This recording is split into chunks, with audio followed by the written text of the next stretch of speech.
Hello there, good sir or madam. If you didn't just randomly stumble upon this video, you were probably sent here by an author. If that's the case, you and me need to have a little chat about fair use. Let's walk through the 4 factors of fair use and see if our content actually falls under this premise. In the description I've linked to the YouTube and Wikipedia pages regarding fair use, so you can read along if you would like to. Number 1. The purpose and character of the use, including whether such use is of commercial nature or is for non-profit educational purposes. Now I should immediately make clear that monetizing a video will be taken into consideration when deciding whether or not a piece is fair use. However, this doesn't mean that monetized videos immediately fall outside the law. What we'll be looking into is whether or not the purpose or character of the use is transformative. YouTube describes transformative as whether it adds a new meaning or expression to the content. Now, for narrations, this point is debatable. Does simply adding our voice and music add new meaning or expression to the content? Maybe, but probably not. The purpose of the horror story is still to scare the audience, and we really don't add a lot to that. So when is your content transformative? Take for instance a movie review and the movie itself. A movie review clearly transforms the meaning of the content, instead of the purpose and character that the movie is trying to convey. The movie review simply tries to convey whether the reviewer thought the movie was good or not. Using clips from the movie and audio-video our friendly reviewer has recorded themselves. You know what this means? Hollywood, keep your filthy money-grubbing hands off of your friendly YouTube reviewer. Bad, Hollywood. Bad. 2. The nature of the copyrighted work. This one's quite simple, actually. If the nature of the copyrighted material is factual, it's more likely to be fair use.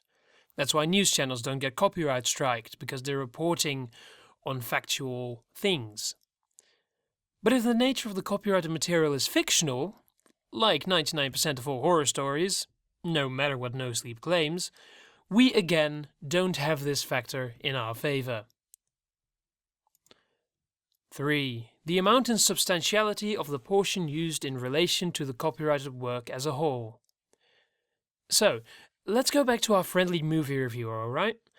How much of the movie does he use in his video? Perhaps 10 or 20 minutes, usually even less. On top of that, the substantiality of the footage taken is not that big. Usually it won't give away all of the story, so that's perfectly fine fair use. But that's not what narrators do. Narrators like me take an entire story and narrate it 100%.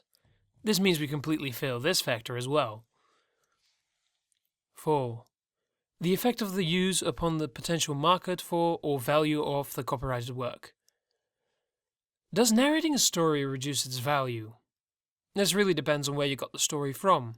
If you got the story from Nosleep or the creepypasta wikia, you don't take away any of the potential market or value of the story, since it's already freely available.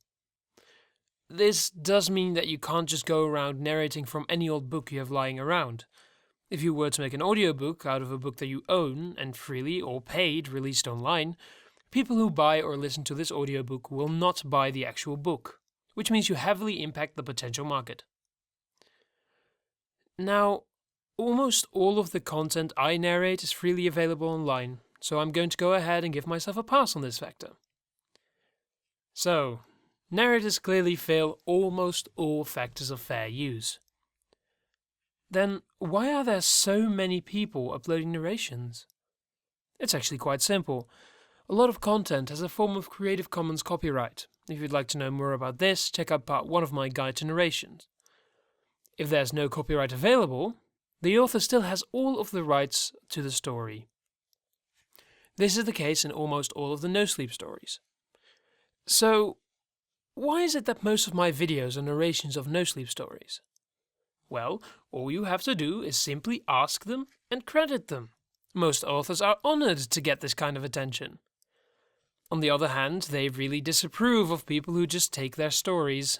That's probably why you've received a link to this video. I would like to note that, to be completely safe, you should get this permission in writing, and save it in a location you can always access. This way, when someone asks you to prove that you have rights to the story that you narrate, you can simply show them the written agreement and you'll be fine. I hope that I was able to inform you on fair use and how narrations don't fall under those rules.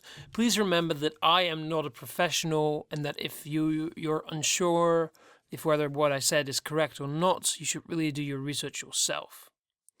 Now, go out there and create what you want to create as long as you have permission to do so.